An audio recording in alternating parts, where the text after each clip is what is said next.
Welcome, ladies and gentlemen, to an all-new reaction and review. Tonight, ladies and gentlemen, we are going to be taking a look at a movie from what I believe to be 2016. Let me see if I can find it. That's it, from the year 2016, and that movie is I, Daniel Blake. This is, well, as you can see right here, it is directed by movie juggernaut Ken Loach. Now, I sort of like, when I picked this up, I initially kind of like wanted to check out the movie Sweet 16, that was also directed by Ken Loach, which I believe takes place in Scotland. However, I chose I, Daniel Blake because it's set in my hometown in Newcastle. So, from all I heard about this movie is that it's about this man, Daniel Blake, who is worked all his life as a joiner, which is somebody who largely, I think, works using wood, and then is made redundant, and then it's sort of like a massive look into the effects of unemployment, almost at its worst, in just what used to be a very industrial city. So, I mean, this gets massive reviews. Every single one I've seen here is 5 out of 5 stars, and I've got to just find out for myself. So, let's see how well this does. I mean, I could start literally an entire season of just movies set in the Northeast.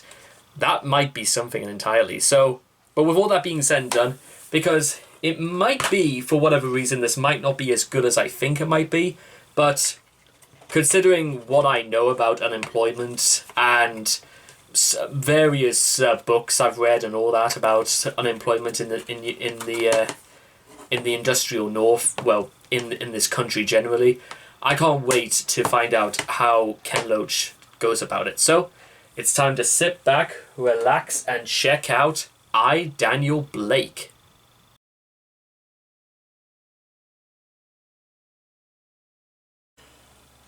Well, ladies and gentlemen, that was I, Daniel Blake. Let me just turn that off, and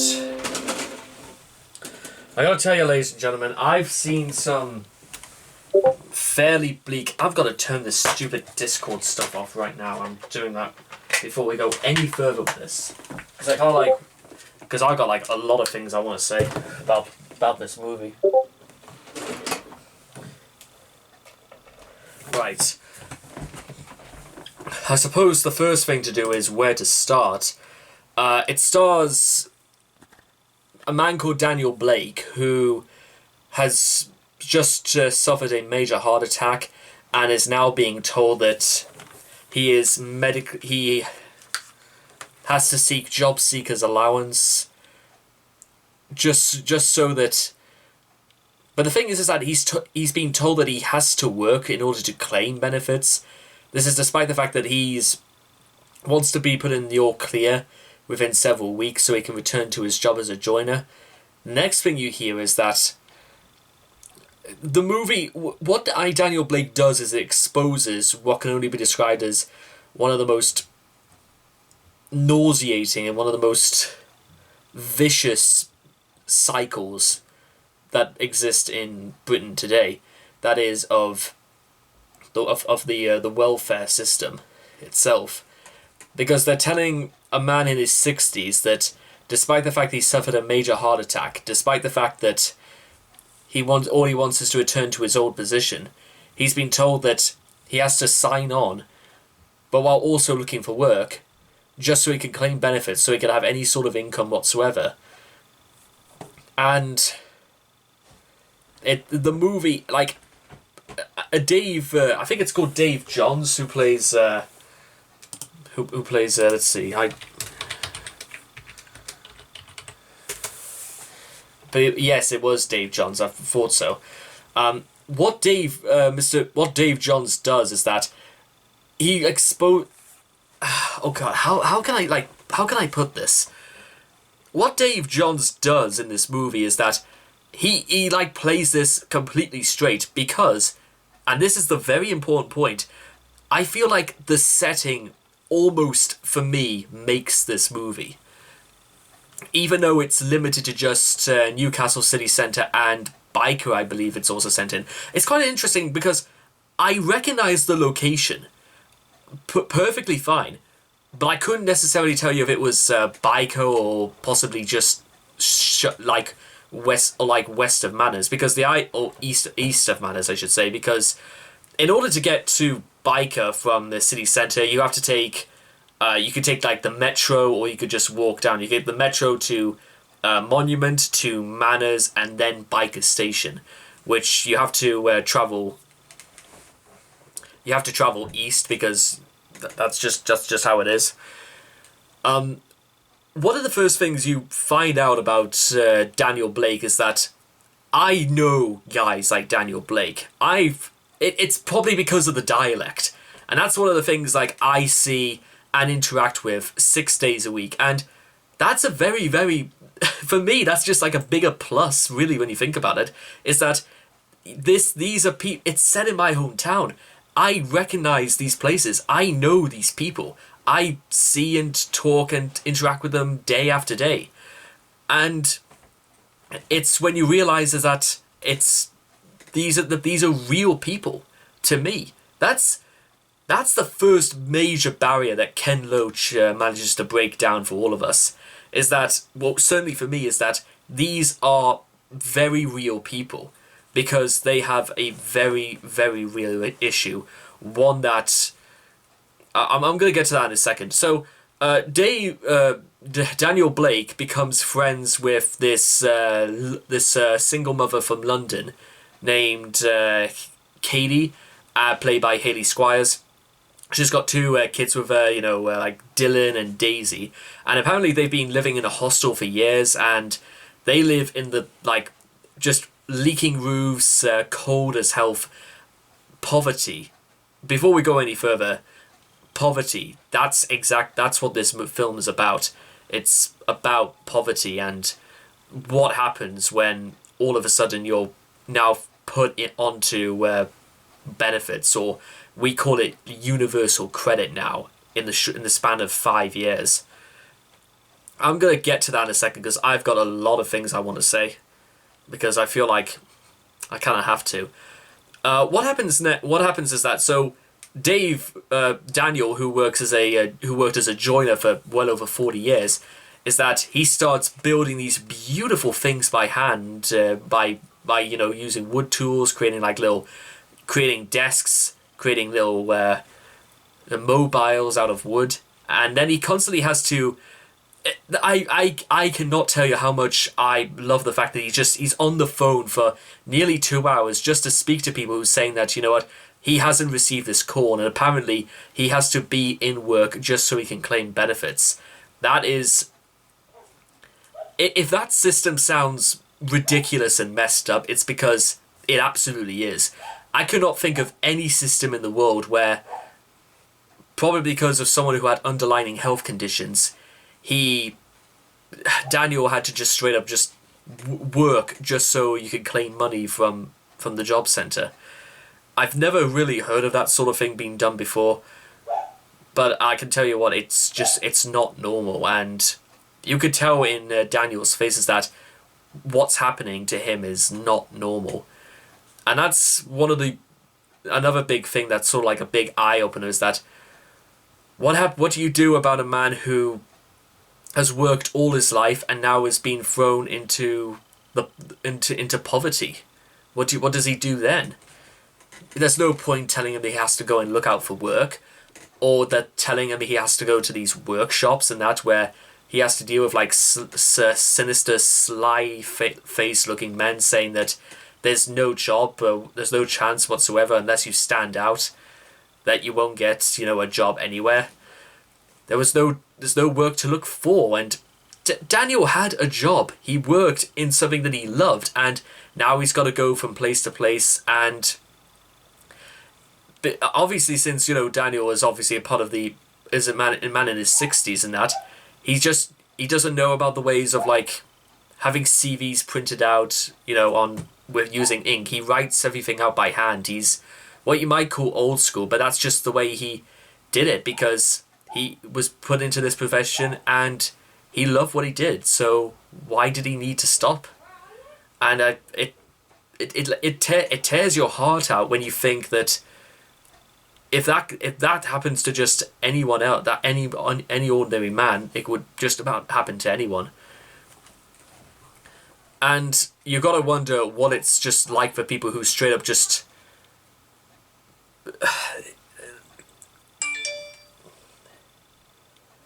one of the like. I love the scenes in that when you see Daniel interact with Dylan and Daisy, and he's a fantastic role model. He's fantastic with these kids, and I think Daniel was just trying to like adopt them as his own like family and that because his wife passed away a number of years ago, and you see what that's just. It's what makes you like Daniel more than anything is that he has a great heart. He has a massive heart, and the society has just decided to bite him on the arse because imagine the logic that you work all your life, you have a heart attack, and then all of a sudden you are literally thrown out onto the street. You wonder, that's just they wouldn't do that for somebody like my dad, for example, because when my dad had his heart attack back in 2009, he wasn't out of work, but he had to stay on sick for nearly 2.5 months before he was allowed to return. But of course, my dad was in a good profession, I will never forget the scene because I've seen my dad with this as well. Is that once you like have a heart attack or you have any sort of cardiac conditioning whatsoever, is that they show him like taking nearly 5 tablets just to reduce the pain. I've seen plenty of people having to do that, and it turns your world upside down. That's why, like I think it's like the stress of what happens, and considering Daniel's situation is just, I don't think I could have coped with something like that. I'm being completely honest with that, and I'll get back to that in a second. So it's quite interesting because the movie is only about an hour and 36 minutes in length, but what Ken does really good, because this is actually my first ever movie I've seen directed by Ken Loach, is that there's nothing, I don't think there's like a scene where anything like too explosive happens. Things are just very naturally progressive because Daniel has to conform to the system he now has to be a part of, but he's limitations, of course, because he doesn't understand that the way the world is. But then again, he wasn't brought up to be like that. He was brought up to work. Especially if you've seen the scenes where he's in Newcastle City Library. I'll have to literally rack my memory as if I can remember the last time I was in Newcastle City Library.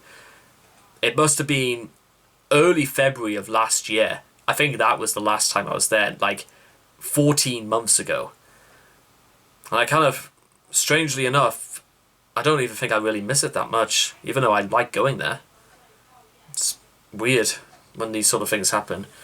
Especially when you think of what's happening out there right now, the pandemic, and then news of a double mutation from India has now landed in this country.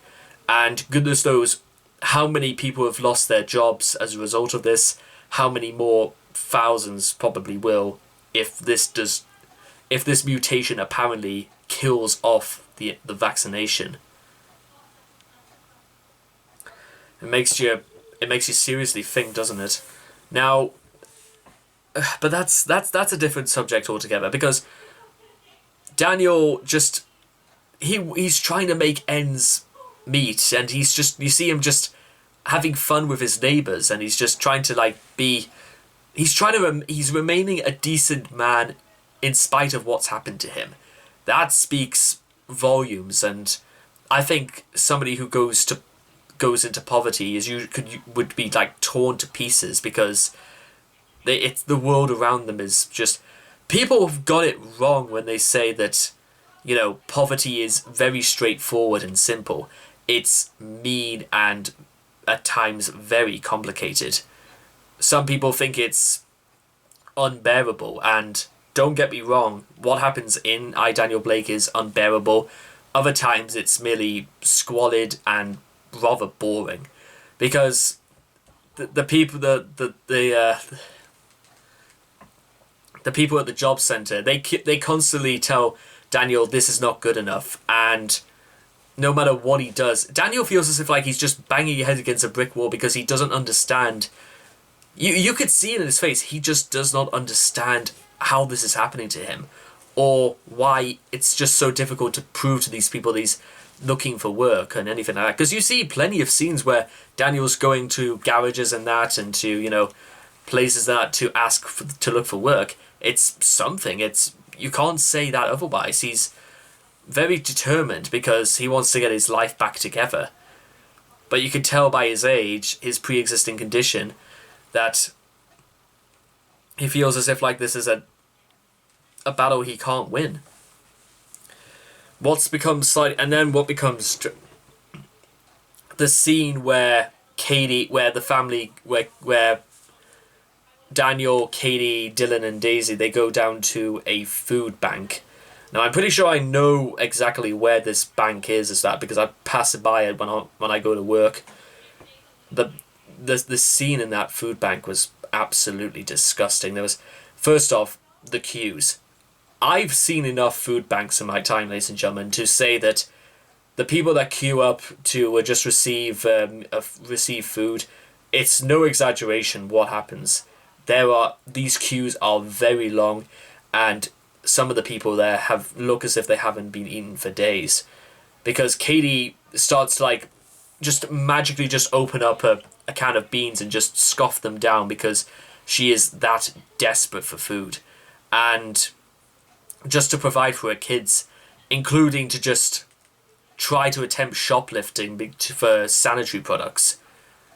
And then there's this awful scene where this security guard who tries to pimp Katie by getting her to join an escort agency. And you see how heartbreaking Daniel is when he finds out, because he wants to help Katie all she can, but it's like if you saw your own daughter doing that. It's just... And then finally, sort of like what happens is that towards the end of the movie is that Daniel seems to think that he's not going to receive his letter and he's not going to get anywhere with the people at the job centre. So he goes outside and spray paints the outside saying that, I want my letter now, I, Daniel Blake. And so he gets taken in. Well, he doesn't technically get arrested, but he gets a large crowd to show up to applaud Daniel for exploiting the system, for exposing the system. He gets released. Then he's going to receive his letter to find out exactly when he's going to be, deemed fit to go back to work. And towards the end of the film, Daniel suffers a heart attack and dies in the men's toilets. They hold a funeral for him the next day, and Katie says that Daniel was a proud man and he was not a pauper. He was what he was, and he was a great man for all of us. He's not a man of this generation. He was a man of his own generation, of his own world. And now he feels like he's been thrown out of it, but he was surviving. He was working for as much as he could. And I, Daniel Blake. And the movie ends. So that's really like the plot of that's pretty much the story covered, to be honest, ladies and gentlemen. But here's the thing I kind of like really need to specify, and this might turn into something of a pretty boring story, but let me just go over all of this. So, first of all, when I was unemployed, and when I went to a job centre for the very first time, I went to the one in Morpeth, which, because there's some rules, I had this BS where I had to be on the phone for nearly 2 hours as well, just to, get in touch, for them to study, and I had to download certain apps, and I had to like fill in very, very careful details about who I was and all that. And then the woman on the end of the phone, I think she was like from Liverpool or somewhere, she was very, very like blasé about everything, to be honest. I can still remember like the frankness in her voice still. So what happened is that I got in touch with her. By the time I got it sorted, and the reason why I had to go to Morpeth is because you can't go to a job centre with the same postcode. I believe it's something like that. So me and my dad went, and we both were dressed like really, really like formal because we wanted to make a good impression with the people at Morpeth, and it seemed only fair to be doing so. So we went out there, and we listen. I'm a very good people person. Because, and I don't like talking about, boasting myself up that much, because I don't particularly think saying something like, I'm a good people person is really for me to say, it's for other people to say. But the fact is that me and my dad, we went in, and for about 40 minutes, we made ourselves very clear. My dad was very talkative, and I answered when appropriate, and we made everything very clear about how things were and what I was planning to do. They assigned me a work coach. They told me exactly what I had to do to like fill out journal messages and all that. I never once failed to do any of these tasks. And I liked going to Morpeth because, you know what, I liked talking to these people because I felt like I had to be getting somewhere. Then it moved to just doing like phone calls only because the journey to Morpeth is a bit complicated, I suppose. And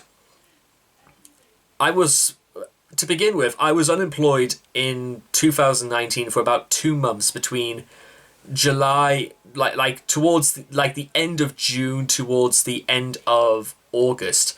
I then worked for 3 months in a fish shop, and then I worked for 7 weeks for the Royal Mail over Christmas. I was then out of work for about another 7 months, and what happened next was that, as when I was told by my work coach that about the middle of March, is that things are going to get quite bad because of COVID and because it means a lot of people are going to be furloughed.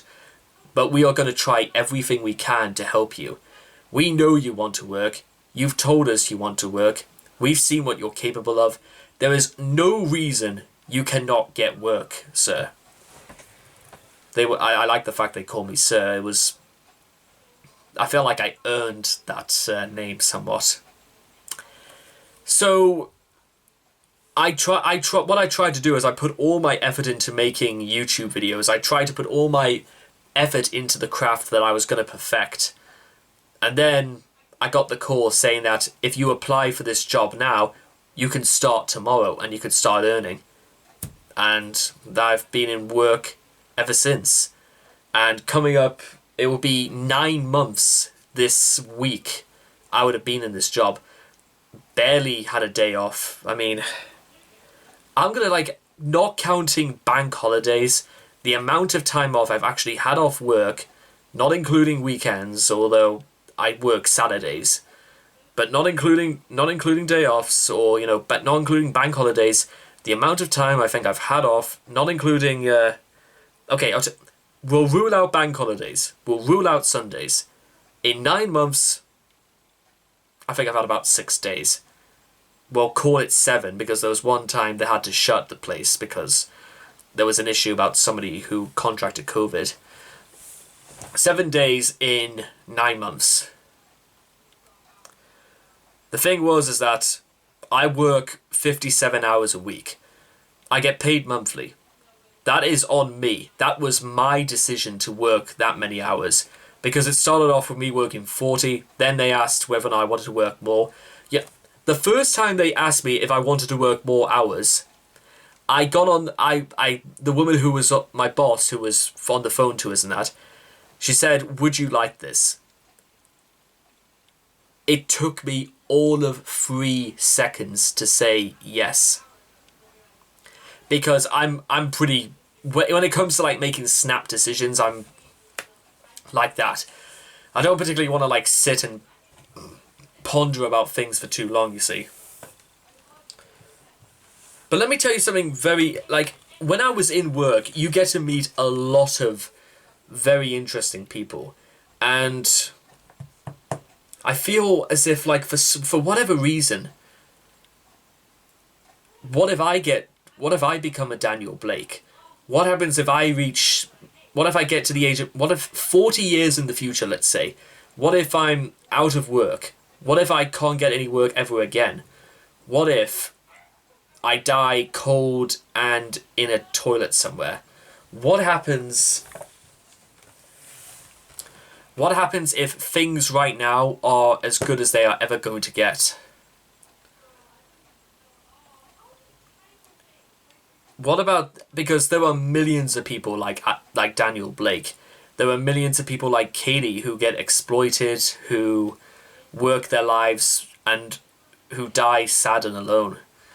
There are millions of people who have no future whatsoever. There are millions of people who want to work, who know they can work, and there is no work to look for. If you want, honest to God, my honest opinion, ladies and gentlemen, is that this movie is going to, just like with American History X, this movie is going to stay with me for many, many years. Because this is the grim reality of things. As much as a lot of people, the reality of simply, you know, the fear of working just so you can be in work is just... The scenes in which you see Katie crying and that because she's either ashamed of what's happening to her.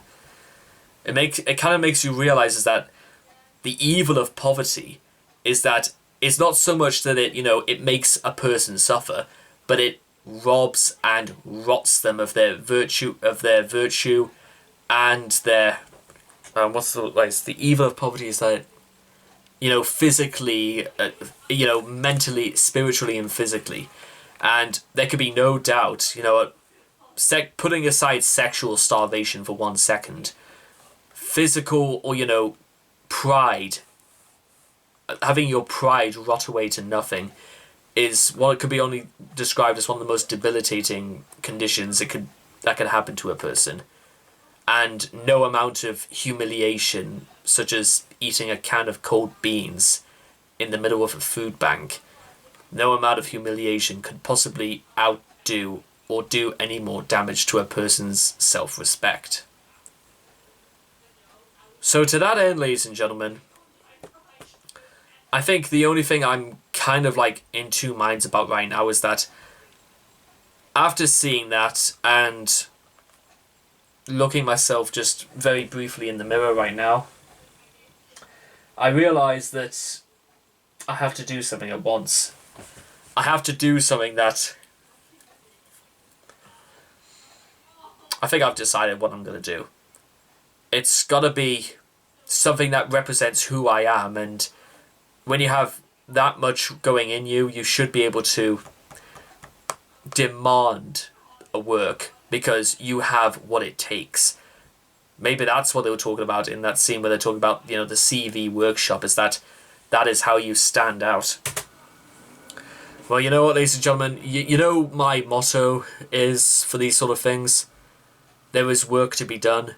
There is always more work. Well, I don't think I could have found anything more appropriate for what I'm going to do next. So anyway, I hope you guys have enjoyed this review of I, Daniel Blake. Please leave your thoughts and comments in the comment section down below. Let me know what you guys thought of I, Daniel Blake for yourselves. And I will hope to see all of you guys again in the next video. Take care. Bye-bye for now.